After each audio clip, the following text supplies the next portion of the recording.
Welcome back to the channel, folks. Keith here from Command the Hoop Celtic. I hope you're all doing well. This is an international video talking about international football, the home nations as you consider it. If you're a Scotland fan, I wish you the very best tomorrow. We're going to talk about Scotland. We're going to talk about the Republic of Ireland against England tomorrow, and we're going to talk about my new backdrop as well. It's looking well. It's looking quite well, I have to say. You know, 60,000 followers across the platforms. It's in the description below. You'll see all the links in there as well. But massive game tomorrow for the Scots. I'm going to be cheering you on because obviously I watch Scottish football because of Celtic. There's a big Celtic contingent in the squad tomorrow. There's more than 9 players in there. I didn't count the full amount, but around 9 players in there, former and current squad, that could play in this massive playoff final over in Serbia. Quarter-day kick-off in Belgrade. Serbia, tough team.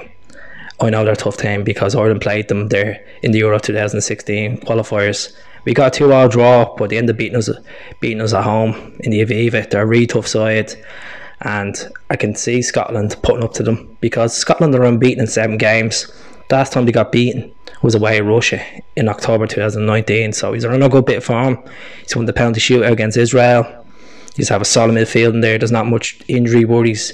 You have the big hitters like McGinn, Armstrong, McGregor, Christie, McTominay. Up front you have Dykes, Landon Dykes, McBurney, Griffiths, Burke. You know, Burke's after getting a big move this season to Sheffield United. Tierney's on a bit of form. Robbo's on unbelievable form. When has Andy Robertson been last? Been brutal. Club and country, you know. He's been phenomenal at Liverpool, winning everything but Liverpool. And then he's have a good goalkeeper set up as well, with Gordon coming back in.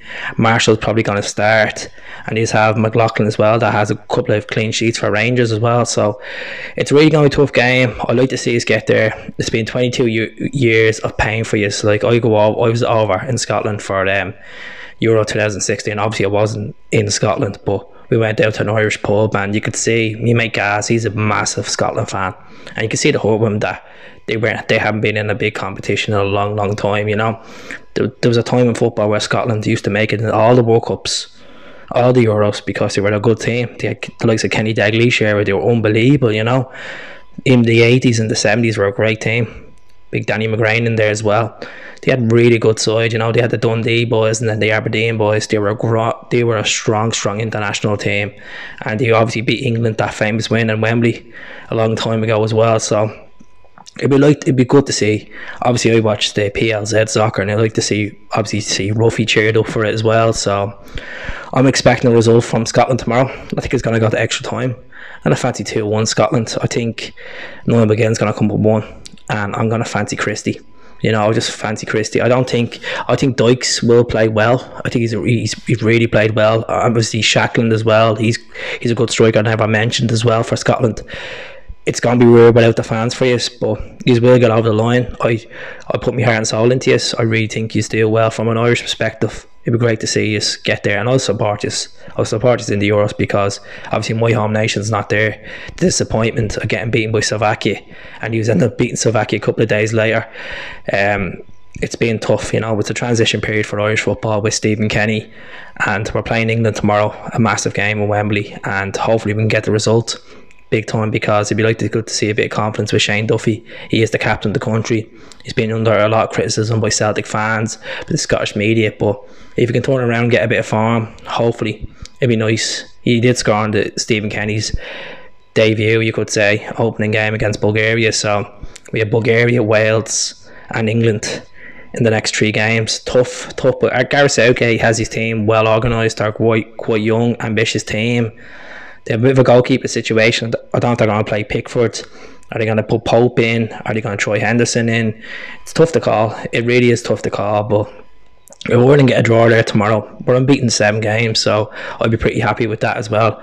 I know Northern Ireland are playing tomorrow as well. They're playing Bosnia in Windsor Park, but the only thing I can think of that game is Conor Hazard is in the fault.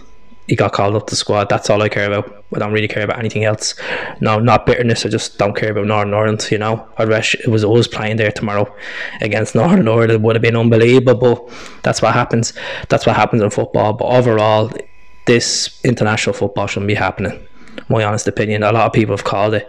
It's affecting Celtic. It's affecting a lot of clubs. People come back with positive cases. They're travelling to countries that could have high infection rates. FIFA and UEFA should really consider this and should have put all this fixtures to the back burner till the end of the season, but it's all about money. They all panicked. It's all about money and they rather this go on. So I don't agree with international football as much as I love my country, as much as it's good times tomorrow. The majority of the fixtures are just depressing, and especially about the fans for these international football. It's just a strange watch, big time. But good luck to Scotland tomorrow. My blessings are with you, the Tartan Army. Go on, do it for your country. As I said, I'm not Scottish, I'm Irish, but I'll be watching my boys in green tomorrow. Well, they'll be in white tomorrow against England, I think. And I think England are going to wear their away jersey to try to promote it. But good luck to the Tartan Army tomorrow over in Belgrade, and I'll speak to you all soon once this international break is over and done with. Better off. But I'll be doing a couple of videos in the next few days anyway, so throw a comment below what you think. I'm not trying to be just pure Celtic here. There is a great players in that Scotland squad. Obviously a few of the Aberdeen boys, the boy that scored as well, to win the penalty shootout for you as well. But good luck to you tomorrow. I wish you the very best. Take care.